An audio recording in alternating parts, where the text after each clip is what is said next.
space program in these early decades of NASA helped propel the technology we use every day. NASA and the thriving private space industry at Kennedy Space Center today are the living legacy of their story.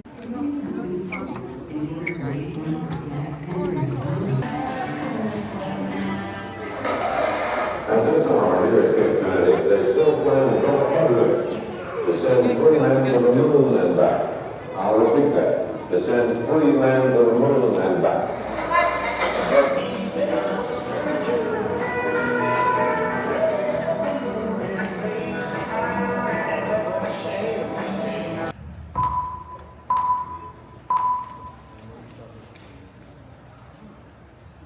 This is the firing room, launch control for the Apollo missions. This is not a mock-up. These are the very consoles we sat at when men first took off to fly to the moon. The tragedy of Apollo 1 had put us a year and a half behind. We were making up for it in one big leap, and we were doing it with a rocket that no man had ever flown before.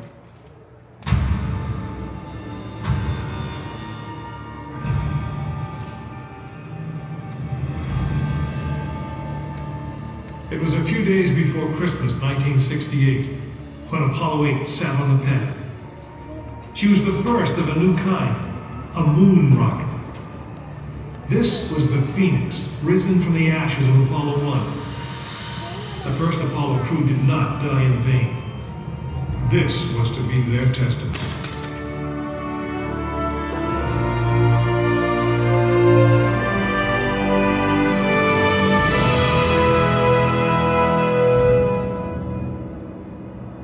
"36 stories high, she had been fully fueled throughout the night. The liquid oxygen in her tanks caused ice to form on the outside of the craft. The extreme temperature differences between the air and the sub-zero fuel caused the metal skin of the rocket to expand and contract. Everyone who was on the pad agreed. It was as though the rocket was alive, breathing, straining at the leash. Earlier in the morning, astronauts Frank Borman, Jim Lovell, and Bill Anders had made their final preparations before taking that long ride out to the waiting spacecraft. The minimum safe distance from a Saturn V at liftoff was 3 miles. The reason was simple. When fully fueled, the rocket contained the explosive power of an atomic bomb. As the clock counted down, the astronauts and all of us in launch control went through the pre-flight checks, our hands on the controls of the most powerful, most complex machine ever built. It had over 2 million separate systems, and to bring these men back alive, everything had to work perfectly. Each individual system had been tested, but what we didn't know was how they would perform when all 2 million began to work together. That moment would come when the countdown clock reached 0.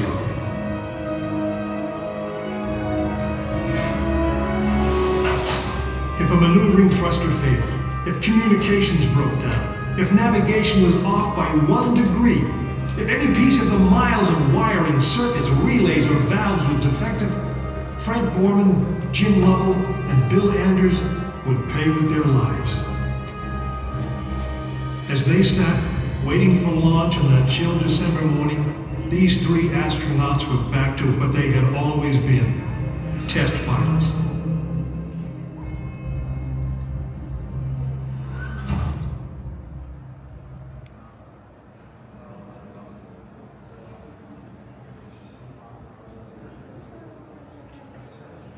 You are now in the final minutes before the launch of Apollo 8, right here where it actually happened.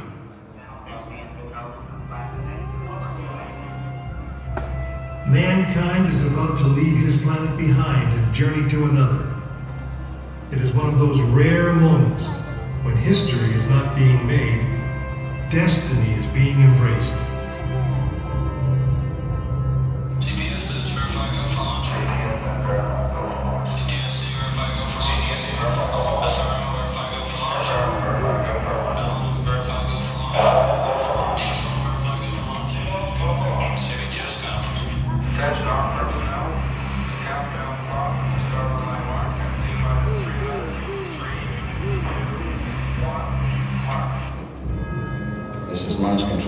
T-minus 3 minutes and counting.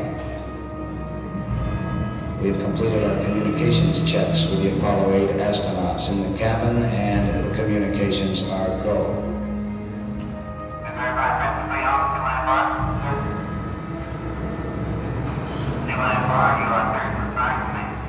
During this period, once we do get the firing command, the various tanks within the 3 stages of the Saturn V launch vehicle begin to pressurize. We have firing command. The firing command is in. We are now on the automatic sequence. T-minus 2 minutes, 20 seconds, and counting.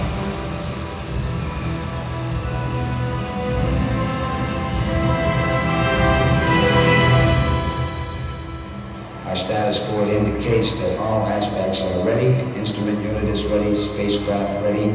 Final check of the emergency detection system. That ready light also on. First stage preparations are completed. All systems okay, okay. Keep going. And we're on. Ready to go to convoy. Stand by, Walter. Okay, you're on.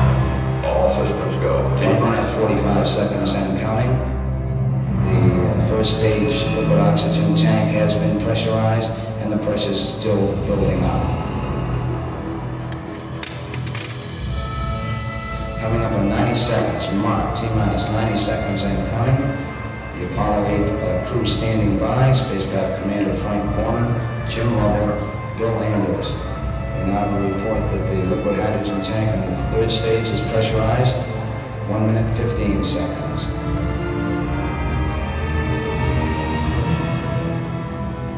All third stage propellants pressurized at this time as we come up on the 60-second mark on a flight to the moon.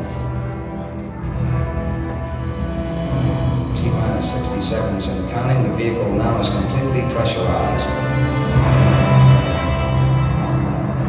We're coming up on a power transfer shortly.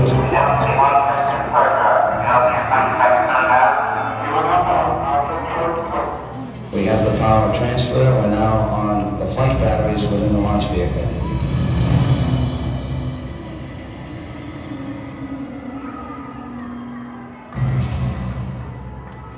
Final reports coming from Frank Borman at this time. Final look at the switch list aboard the spacecraft. 20 seconds, all aspects. We are still low at this time. T-minus 15, 14, 13, 12, 11, 10, 9. Ignition sequence start. The engines are on. 4, 3,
Apollo 8 successfully orbited the moon, and the astronauts returned safely to the Earth.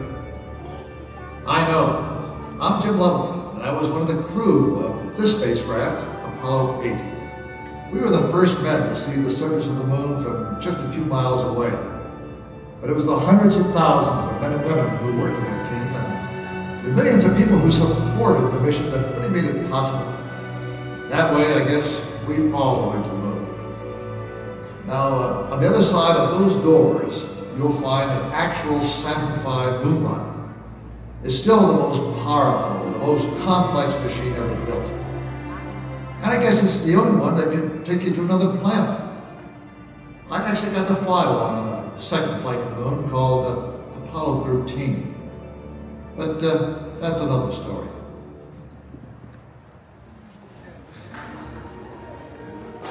Please watch your step as you exit the firing room. Continue your journey at the Lunar Theater, located near the nose end of the Saturn V rocket. Enjoy your visit to the Apollo Saturn V Center.